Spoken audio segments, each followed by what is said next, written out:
ఈ రోజు 2,000 రూపాయలు ఫ్రాడ్ ట్రాన్సాక్షన్ జరిగితే అకౌంట్లు ఫ్రీజ్ చేసి వాళ్ళ మీద కేసులు పెడుతున్నటువంటి పోలీస్ వ్యవస్థ ఎందుకని మరి ఈ రోజు ఇన్ని లక్షల రూపాయలు ఇన్ని కోట్ల రూపాయల ఫ్రాడ్ జరిగినప్పుడు ట్రాన్సాక్షన్ జరిగినప్పుడు ఎందుకని మరి వీళ్ళని అరెస్ట్ చేయలేదు? సో కాబట్టి నేను ఏమంటానంటే అదే విధంగా తెలుగు ప్రజలందరికీ అదే విధంగా మీడియా మిత్రులందరికీ నేను ఒకటే విన్నవించేది ఏంటంటే ఈ కేసులో ఆవిడ పెద్ద హస్తం ఉంది. ఆవిడే ఇందులో మెయిన్ కల్ప్రిట్, కర్త కర్మ క్రియ ఆవిడేనని బాధితులు మాతో చెప్తూనే వస్తున్నారు. ఖచ్చితంగా ఆ కేంద్ర మంత్రి యొక్క హస్తం ఈవిని కాపాడుతుంది కాబట్టే ఇంతవరకు ఇంత పెద్ద సెన్సేషన్ అయినటువంటి ఈ పెద్ద స్కాము ఇంతవరకు కూడా అరెస్టులు కాకోకుండా ఉంది. మరి ఏదైతే బాధితులు ఉన్నారో వాళ్ళందరి ప్రాణానికి ఎవరు హామీ? ఇంకా నేను ఒకటే విషయం ఇక్కడ మీకు చెప్పదలుచుకున్నది ఏంటంటే చాలా మంది చనిపోవడానికి అవకాశం ఉంది. వాళ్ళు పొద్దునే మబ్బుల్లో 5 గంటలకు 6 గంటలకు ఇంటి నుంచి వెళ్ళిపోయి రాత్రి 11, 12 గంటలకు ఇంటికి వచ్చి పడుకుంటున్నటువంటి పరిస్థితి. అప్పులు బాధలు తట్టుకోలేక ఎవరైతే ఏజెంట్లుగా ఉన్న వాళ్ళు ఉన్నారు వాళ్ళందరూ కూడా చాలా భయపడుతున్నారు, చాలా భయభ్రాంతులకు గురవుతున్నారు. సో న్యాయం జరగదేమో అని. సో కాబట్టి నేనేం చెప్తున్నానంటే దయచేసి మీడియా మిత్రులందరికీ కూడా నేను ఒకటే కోరుకునేది ఏంటంటే బాధితులకు న్యాయం జరిగేంత వరకు కూడా అడ్వకేట్ సుబ్బు ఉంటాడు. అదేవిధంగా ప్రజాప్రతినిధులు మీరు కూడా బాధితులకు న్యాయం చేయండి, బాధితుల పక్షాన నిలబడండి. సో నేను ఏమంటున్నానంటే ఎవరైతే స్కాములు చేశారో ఎవరైతే దాచుకున్నారో వాళ్ళని కాపాడే ప్రయత్నం మాత్రమే జరుగుతుంది తప్ప వాళ్ళు ఎక్కడ కూడా వాళ్ళ మీద లీగల్ యాక్షన్ కానివ్వండి, వాళ్ళు అరెస్ట్ అయిన దాఖలాలు కానివ్వండి, వారి మీద తీసుకున్నటువంటి యాక్షన్ కానివ్వండి ఇంతవరకు పోలీస్ వ్యవస్థ దగ్గర నుంచి కానీ ప్రభుత్వం దగ్గర నుంచి కానీ ఏమీ రాలేదు. అంటే ఎంతో మంది అంటే పెద్ద పెద్ద స్కాములు బయటకు తీసుకొచ్చినటువంటి వ్యక్తులు మరి ఈ స్కాములు తప్పినప్పుడు ఎందుకంటే ఇందులో చాలా వరకు కూడా బాధితులందరూ కూడా గిరిజనులు దళితులే ఉన్నారు కాబట్టి వాళ్ళకి ఏది జరిగినా సరే ఏం కాదులే అనే ఒక నిర్లక్ష్య వైఖరి. సో కాబట్టి నేను ప్రభుత్వాన్ని దయచేసి నమస్కరించి మరి వేడుకునేది ఏంటంటే ఇక్కడ ఉన్నటువంటి బాధితులకు న్యాయం చేయండి. మంగ్లీ బాధితులు ఎవరైతే ఉన్నారో, బ్రహ్మవత్తు మధు బాధితులు ఎవరైతే ఉన్నారో వాళ్ళందరికీ న్యాయం చేయండి. ఇక్కడ అహంకార పూరితమైనటువంటి ధోరణి ఏంటంటే మీడియా మిత్రుల యొక్క నోరు నొక్కడానికి, ఇక్కడ జరుగుతున్నటువంటి అంశాలు బయటకు తెలియకుండా ఉండడం కోసం ఆవిడ అనేక ప్రయత్నాలు చేస్తున్నారు. సో మీ మీడియా మిత్రులందరి మీద కేసులు వేయడం, నోటీసులు పంపించడం కూడా జరిగింది. సో ఇక్కడ నాకు తెలిసినంత వరకు కూడా ప్రత్యేక తెలంగాణ రాష్ట్ర ఏర్పాటు అయిన తర్వాత ఎవరికి ఇంతమంది మీడియా ఛానళ్ళకు నోటీసులు కానివ్వండి, కేసులు వేస్తామని బెదిరింపులు కానీ జరగలేదు. ఎస్పెషలీ మంగ్లీ కేసులో మాత్రమే ఎందుకు ఇలా జరుగుతుంది? ఆ కేంద్ర మంత్రి ఈవిని కాపాడుతున్నారనే సాక్ష్యాలు మనకు చెప్పకనే మనకి కాబడుతున్నాయి. ఎందుకంటే ఎన్నో అంశాల గురించి మాట్లాడుతున్నటువంటి ఈ ప్రజాప్రతినిధులు ఇంత పెద్ద కుంభకోణం నుంచి ఏ ఒక్క ప్రజాప్రతినిధి కూడా ఎందుకని నోరు మెదపడం లేదు? వీళ్ళందరి నోర్లు మూయిస్తున్నటువంటి వ్యక్తులు ఎవరు? సిస్టమ్ లో ఇంత నెట్వర్క్ నడిపించగలిగినటువంటి మంగ్లీ ఎవరి సహాయంతో ఇవన్నీ చేస్తుంది? రమావత్తు మధు నుంచి ఎందుకని న్యూ అప్డేట్స్ పోలీసులు ఇవ్వడం లేదు?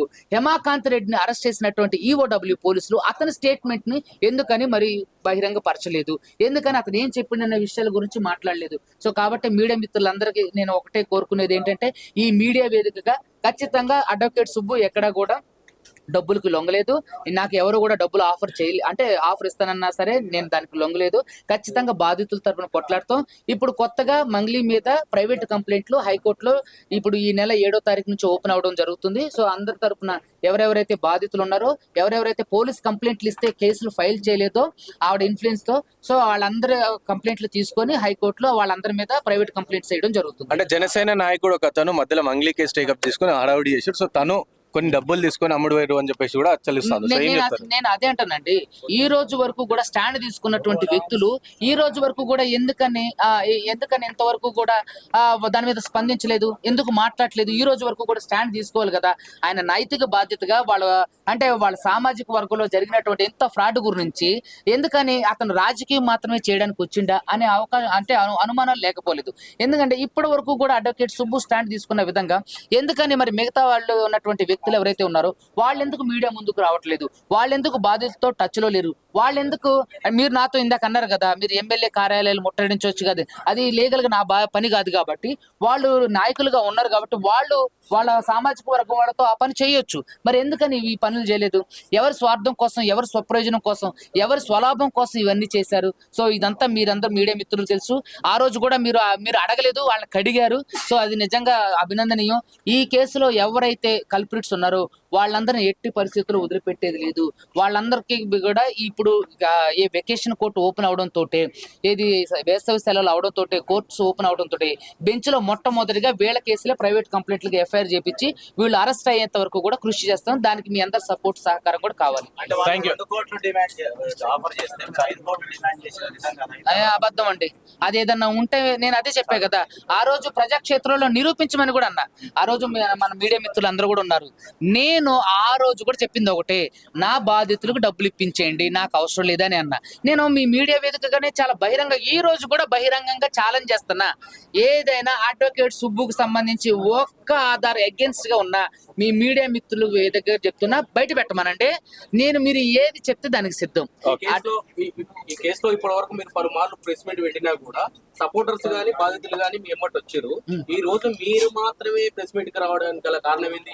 నెగ్లెక్ట్ ఏమైనా ఉందా? లేదండి, ఈ రోజు నేను మాత్రమే ప్రెస్ మీట్ పెట్టడానికి గల కారణం ఏంటంటే, నేను ఎక్కడికి వెళ్ళినా సరే మన మీడియా మిత్రులు కానివ్వండి, అదే విధంగా ప్రజలు కానివ్వండి, నేను ఏదన్నా వీడియో ఇన్స్టాగ్రామ్ లో పోస్ట్ చేసినా సరే, అన్నగారు మీ మంగ్లీ కేసు ఏమైంది సార్, మంగ్లీ కేసు ఏమైంది, మీరు ఏం చేశారు, మీ స్టాండ్ ఎటువైపు అని మాట్లాడడంతో ఇది ప్రతినిధులుగా ఎవరైతే నేను ఉన్నానో నన్ను అడిగిన క్వశ్చన్స్ కి నేను ఆన్సర్ చేస్తున్నా.